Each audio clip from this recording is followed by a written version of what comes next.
अस्सलामु अलैकुम वरहमतुल्लाहि वबरकातुहू। अभी हाल ही में महाराष्ट्र में इंतखाबात हुए हैं और वहाँ पर बीजेपी की सरकार बनने जा रही है।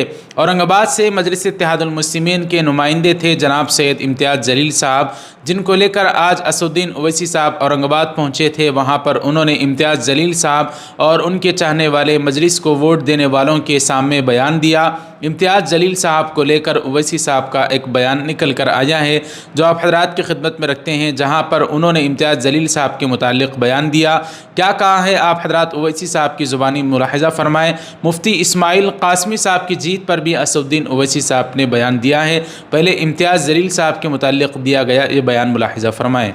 मैं हमारे छोटे भाई इम्तियाज़ जलील साहब से भी कह रहा हूँ कि इम्तियाज़ जलील साहब मुस्कुराओ मेरे दोस्त।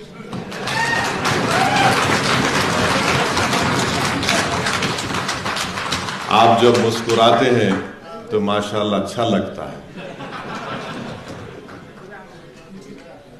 ये आसान बात नहीं है किसी के लिए कि 5 महीने में 2 इलेक्शन लड़ना।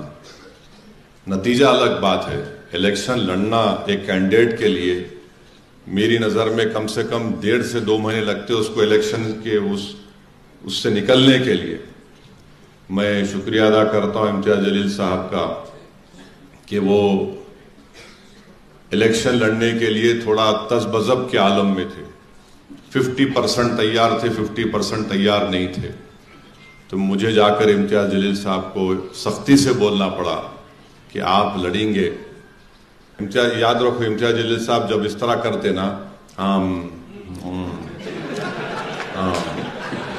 ऐसा तो इसका मतलब ये है कि उन्होंने गुगली डालने की कोशिश कर रहे हैं। तो मैं इम्तियाज़ साहब को बोला ये सब मेरे से नहीं करना। मैं रोज सुबह 9 बजे से रात में 11 बजे तक आम सब कुछ सुनते रहता हूँ, मेरे को मालूम है। आप जाओ तैयारी करो। इम्तियाज़ जलील साहब आपको आगे बढ़ना है, आप पीछे नहीं हटेंगे, आप बिल्कुल आगे बढ़िए। महाराष्ट्र की बल्कि अगर महाराष्ट्र का अगर कोई अनडिस्प्यूटेड सियासी कोई लीडर है दलित मुसलमानों का, कमजोरों का, तो उसका नाम इम्तियाज़ जलील।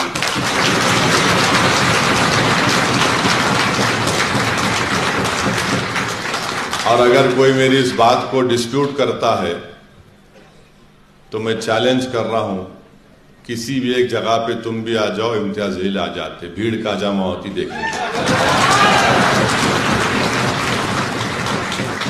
और इम्तियाज़ जलील साहब, लोगों को आपसे बड़ी उम्मीद है। लोग उम्मीद से आपको देख रहे हैं। बहुत से लोगों ने आपके लिए क्या क्या किया आपको भी पता नहीं है। कितने लोग रोज़ा रख रहे थे, कई लोग मन्नतें मान लिए थे। तो इंशाअल्लाह ताला अल्लाह सुब्हाना व ताला उन तमाम की दुआओं को कबूल करेगा और इंशाअल्लाह ताला मजलिस इत्तेहादुल मुस्लिमीन को अल्लाह कामयाब करे। नाज़रीन, इम्तियाज़ जलील साहब के बयान के बाद मुफ्ती इस्माइल कासमी साहब को लेकर असदुद्दीन ओवैसी साहब ने आज औरंगाबाद में क्या कहा है, आप हजरात ओवैसी साहब का ये बयान मुफ्ती साहब के मुतालिक समाअत फरमाएगा। हमारा एक एमएलए जीता है मुफ्ती इस्माइल साहब, अल्लाह ने उनको कामयाब किया है। बड़ा कठिन मुकाबला था और हमको कामयाबी मिली, मगर इंशाअल्लाह ताला हम आगे बढ़ेंगे। और इम्तियाज़ साहब थोड़ा फ्रेश हो जाइए, ज़रा जल्दी से वो बिलाल की शादी करो, ज़रा फ्री हो जाओ। और वो यहाँ पे अवामी एक वलीमा भी करने वाले हैं, बोले नान खलिया की दावत होगी। दावत दे दे तो इम्तियाज़ साहब में अप्रैल में है कहते, रमज़ान के बाद।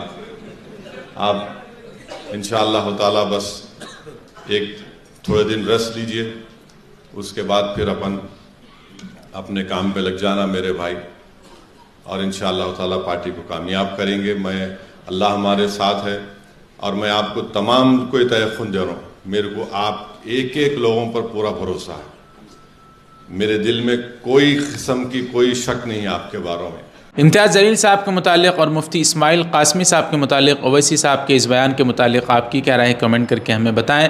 वीडियो को लाइक करें, शेयर करें, चैनल को सब्सक्राइब कर दें। मिलते हैं अगली वीडियो में, इजाज़त दीजिए। अस्सलामु अलैकुम वरहमतुल्लाहि वबरकातुहू।